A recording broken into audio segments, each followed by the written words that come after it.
آج 19 رمضان یوم ضربت امیر المومنین علی ابن ابی طالب علیہ السلام ہے کہ جو آج کے دن اسلام کا وہ سیاہ ترین دن ہے کہ جب سارے انبیاء غم گسار ہیں، رسول اکرم صلی اللہ علیہ وسلم غم گسار ہیں، اہل بیت علیہ السلام غم گسار ہیں، اور جتنے اصحاب با وفا ہیں وہ غم گسار ہیں۔ اس کے ساتھ ساتھ آج کا دن وہ ہے کہ جب مولا علی علیہ السلام فجر کی نماز، میں مختصر قصہ بیان کر رہا ہوں، تفصیل سے علماء کرام بیان کریں گے۔ مولا علی علیہ السلام 19 رمضان کی فجر سے پہلے جب بی بی ام کلثوم اپنی بیٹی بی بی ام کلثوم سلام اللہ علیہا کے گھر افطار کر رہے تھے، تو اس دن افطار کے موقع پر بی بی نے مولا علی علیہ السلام کے سامنے افطار کے لیے کچھ چیزیں رکھیں، جس میں دودھ، کھجور، نمک اور پانی۔ تو مولا علی علیہ السلام نے دسترخوان پر 4 چیزوں کو دیکھا اور اپنی بیٹی بی بی ام کلثوم سلام اللہ علیہا سے فرمایا کہ بیٹا، کبھی تم نے اپنے بابا کو ایک چیز سے زیادہ افطار کرتے ہوئے دیکھا ہے؟ فرماتی ہے نہیں بابا۔ تو کہا بیٹا، اس میں سے بس میں ایک چیز سے افطار کروں گا، باقی چیزیں ہٹا لیجئے۔ بی بی ام کلثوم سلام اللہ علیہا نے چاہا کہ بابا دودھ سے افطار کر لیں، میں باقی چیزیں ہٹا دیتی ہوں۔ تو مولا علی علیہ السلام فرماتے ہیں کہ نہیں، یہ دودھ، کھجور اور نمک یہ تم ہٹا لو، میں صرف پانی سے افطار کروں گا۔ اللہ اکبر! یہ ایک تقویٰ کی کیا منزل تھی امیر المومنین علی بن ابی طالب علیہ السلام کی۔ اور اس کے ساتھ ساتھ یہ کہا کہ یہ دودھ ان بچوں کے کام آ سکتا ہے جو مدینے میں یتیم بچے ہیں، جن کی کفالت میں کر رہا ہوں، اور جو مدینے کے وہ جو یتیم بچے، کوفے کے یتیم بچوں کے لیے دودھ کام آ سکتا ہے، اور جن کوفے کے یتیم بچوں کی میں حفاظت کر رہا ہوں۔ کوفے کے یتیم بچے اکثر مولا علی علیہ السلام کے پاس آتے تھے اور کہتے تھے مولا، لوگ ہمیں یتیم کہہ کر بلاتے ہیں کہ تم یتیم ہو، تم مسکین ہو۔ تو مولا علی علیہ السلام نے ان کے سر پر شفقت سے ہاتھ رکھا اور کہا کہ آج کے بعد اگر تمہیں کوئی کہے کہ تم یتیم ہو تو ان سے کہنا کہ ہمارے بابا علی ابن ابی طالب علیہ السلام ہیں، ہم یتیم نہیں ہیں۔ اور اس طرح وہ کفالت کیا کرتے تھے۔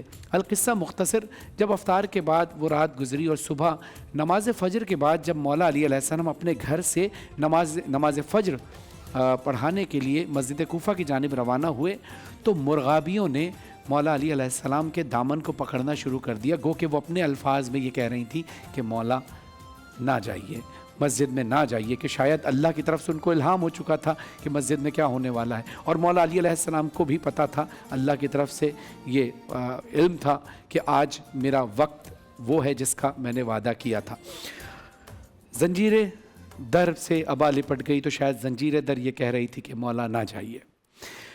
مولا چلے مسجد کوفہ اور نماز کی تیاری ہو رہی تھی، تو دیکھا ایک شخص الٹا لیٹا ہوا ہے جس کا نام عبد الرحمن ابن ملجم ہے۔ تو مولا علی علیہ السلام نے اس کو اٹھایا کہ اٹھو، نماز کا وقت ہو چکا ہے، اور پھر یہ بھی کہا کہ تو اپنے کام کے لیے تیار ہو جا، میں اپنے کام کے لیے جا رہا ہوں، یعنی میں نماز پڑھنے جا رہا ہوں، تو جس ارادے سے آیا ہے تو اٹھ جا۔ وہ اٹھا تو اس کے آنکھوں میں خوف تو تھا، کیونکہ مولا علی علیہ السلام کی شخصیت ایسی ہے، اتنی جنگوں میں دیکھا، اور مولا علی علیہ السلام کے کئی روایتوں میں ملتا ہے مولا علی علیہ السلام کے جنگوں میں، پچھلی کئی جنگوں میں وہ ساتھ بھی رہا تھا، لیکن اب کسی کے حکم پر مولا علی علیہ السلام کو قتل کرنے کے لیے مسجد کوفہ آیا۔ جب مولا علی علیہ السلام حالت نماز میں تھے اور سجدے میں تھے، تو اس لعین نے، عبد الرحمن ابن ملجم نے، زہر میں آلود تلوار، جو زہر میں بجھی ہوئی تلوار تھی، اس تلوار سے مولا علی علیہ السلام کے سر پر وار کیا، اور جیسے ہی وار کیا تو مولا علی علیہ السلام کے لبوں سے ایک آواز نکلی، فزتو برب الکعبہ، رب کعبہ کی قسم، علی کامیاب ہو گیا۔ یہ کیا کامیابی ہے؟ کیا علی کبھی کسی میدان میں ناکام رہے؟ نہیں۔ کیا علی کبھی کسی مارکے میں ناکام رہے؟ نہیں۔ یہ کون سی کامیابی تھی؟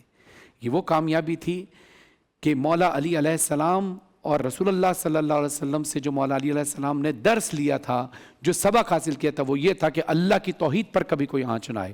ایک گروہ تھا جو مولا علی علیہ السلام کو معاذ اللہ ان کے معجزات دیکھ کر ان کو خدا کہتا تھا، اور پھر یہ بھی بات تھی کہ مولا علی علیہ السلام کے خلاف کئی ایسے پروپیگنڈے تھے کہ جب مولا علی علیہ السلام نے سجدے میں جام شہادت پائی اور سجدے میں جب ضرب لگی، تو فزتو برب الکعبہ کہنے کا مقصد یہ بھی تھا کہ رہتی دنیا تک اب جب لوگوں کو پتہ چلے گا کہ علی کہاں شہید ہوئے تو کہیں گے مسجد میں کیا کر رہے تھے؟ نماز پڑھ رہے تھے۔ کس کی عبادت کر رہے تھے؟ اللہ کی عبادت کر رہے تھے۔ یعنی کوئی ہے رب جس کی عبادت مولا علی علیہ السلام کر رہے تھے، یعنی وہ اللہ وحدہ لا شریک۔ اور اس کے بعد پھر مولا علی علیہ السلام نے اس زخمی حالت میں امام حسن علیہ السلام کو حکم دیا، جب ظاہر ہے سب مسجد میں ایک خبر دبر مچ گئی کہ مولا علی علیہ السلام پر ضرب لگی ہے، تو امام حسن علیہ السلام جب تشریف لائے تو امام حسن علیہ السلام سے مولا علی علیہ السلام نے کہا کہ بیٹا میری حالت چھوڑو، بلکہ تم نماز کو مکمل کراؤ۔ یعنی اس حالت میں بھی مولا علی علیہ السلام نے اللہ کی عبادت کو فوقیت دی کہ تم نماز کو مکمل کراؤ۔ اور اس کے بعد جب 2 دن گزرے اور 21 رمضان کو مولا علی علیہ السلام کی شہادت ہو گئی، لیکن جب طبیب شہادت سے پہلے اتنی حالت تھی کہ زہر پورے جسم میں بھر چکا تھا، تو طبیب نے کہا کہ ان کو جتنا زیادہ ہو سکے دودھ پلاؤ۔ یہ سننا تھا کہ مدینے کے وہ یتیم بچے اپنے ہاتھوں میں چھوٹے چھوٹے کوزے لے کر مولا علی علیہ السلام کی بارگاہ میں حاضر ہوئے، کہا کہ آج ہم دودھ نہیں پئیں گے، آج ہمارے مولا کو اس دودھ کی ضرورت ہے۔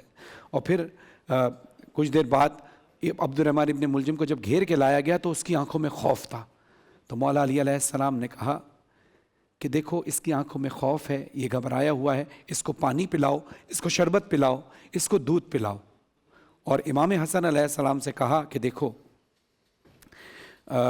اگر اس نے میری ایک ضرب ماری تھی، اگر اللہ نے مجھے زندگی دی تو اس کا قصاص میں خود کروں گا، لیکن اگر میں شہید ہو جاؤں تو انصاف کا تقاضا یہ کہ تم بھی اس کو ایک ہی ضرب مارنا۔